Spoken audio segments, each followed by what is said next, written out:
नमस्कार और house tree channel में आपका हार्दिक अभिनंदन है। इस वीडियो में प्रस्तुत है पारंपरिक विवाह की बैठक की के कराही नदिया रे झिलिमिली पनिया के कराही नदिया सेवाड़ के कराही नदिया रे झिलिमिली पनिया के कराही नदिया से वाड़ के कराही नदिया रे चलवा मछरिया कौन दुल्हा लावे महाजाल के कराही नदिया रे चलवा मछरिया कौन दुल्हा लावे महाजाल बाबा के नदिया रे झिलिमिली पनिया तो चाचा के नदिया सेवा भैया के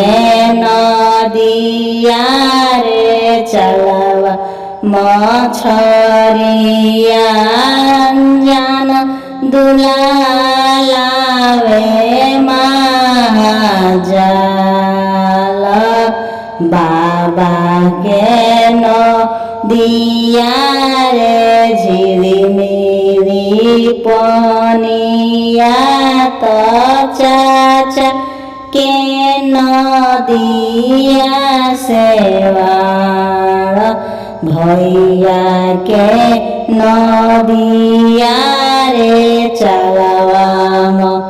मछरिया अंजन दुल्हा लावे महाजाल नदिया के ओरे ओरे बोलेले कमन सरऊ दुल्हा से और जहाँ दहजने छुई पुरैनी जनि रामुनि माछरी हई सुकवारी दहजने छुई पुरैनी जनि रामुनि माछरी हई सुकवारी नदिया के भीतर भइल बोलेले कौन दुल्हा सरऊ से और जहाँ नदिया के भीतर भइल बोलेले अनजान दुल्हा सरऊ से और जहाँ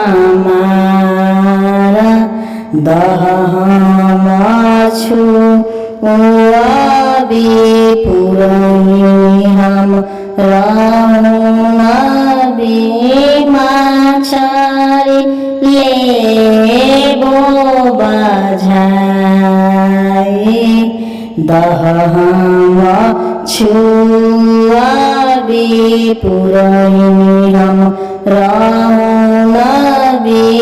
माछरी लेबो बझाई जे कर माछरी सरऊ ई जाई है कह सरऊ आप जसले जे करमा छरी सरउले जाए हैं हो काहे सरउ पज सले हो काहे सरउ पज सले हो।